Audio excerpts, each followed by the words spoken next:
Greetings from the Lutheran Home Association, which for nearly 118 years has been carrying out our work with the care of the soul as the soul of care for senior citizens and those with intellectual and developmental disabilities.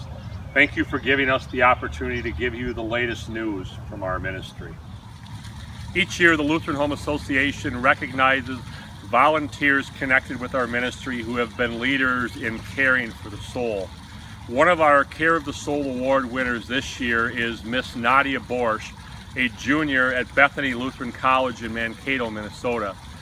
Nadia used her native Russian language to assist our staff and our chaplain at our Cedar Haven facility in Mankato in connecting with one of our residents who spoke only in Russian. Here is Nadia talking about what it meant to her to be able to serve in this capacity. This has been such a great experience. I've been working with Vasily since November, and I remember the first day when I met him, and he was so excited that somebody could speak Russian language, and I was excited as well because I don't get to speak to anyone in the United States in Russian, and he is such a strong Christian, and he strengthened my faith through all of his Bible stories that he told me, and through his the experience. I loved listening about his family and his history, and this it's such a blessing, and especially coming there with Pastor Waller has been amazing experience. A growing number of people, and not just senior citizens, are affected by Alzheimer's and dementia. Providing resources to help people affected by this disease and their families is another current focus of our ministry. I believe that the stigma of dementia can be removed and replaced with understanding. Being actively involved in our communities, we provide education and support to those with dementia, their loved ones, healthcare staff, businesses, and organizations. We've been influential in starting several dementia awareness organizations and memory cafes, sharing what we've learned and done with other communities across the nation. We're changing the culture of dementia from fear to hope. In addition to the work and the tools just mentioned, we are also working to provide resources for the care of the soul for those affected by Alzheimer's and dementia, as well as their families. Currently, we are field testing a simplified worship service for use in this area, and later this year we will also be offering devotions for those affected by Alzheimer's and dementia, as well as their families. Part of our ministry is serving both the physical and spiritual needs of those with intellectual and developmental disabilities, both here at our Hope residence and also through our Jesus Cares ministries.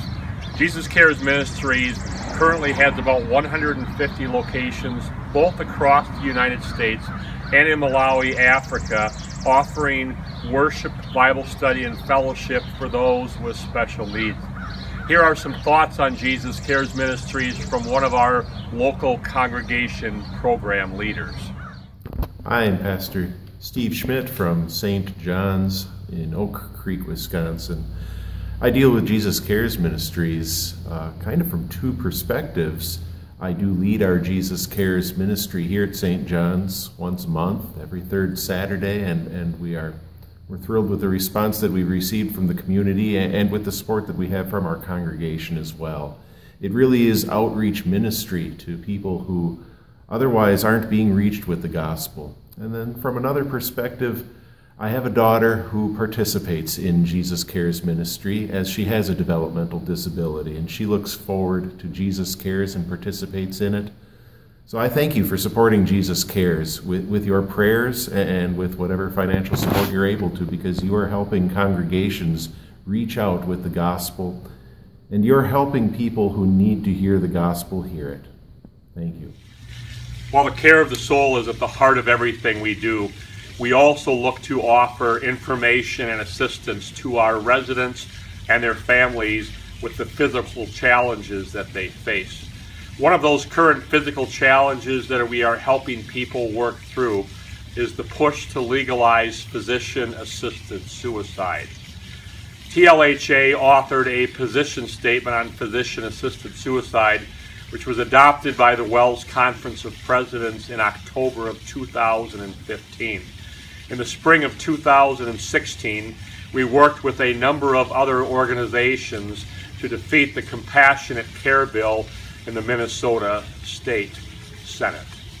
Efforts to legalize physician-assisted suicide have passed in a number of states across our country, and efforts to legalize this process will continue over the next several years.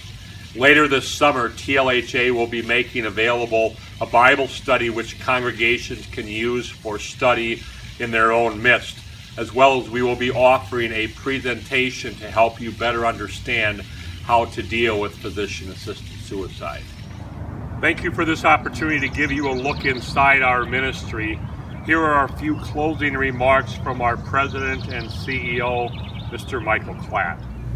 On behalf of the Board of Directors of the Lutheran Home Association, we want to thank you for your prayers and support for this mission and ministry.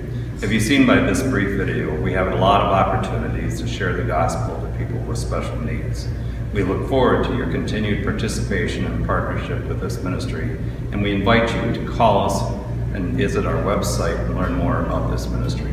We're here to help you. Thank you.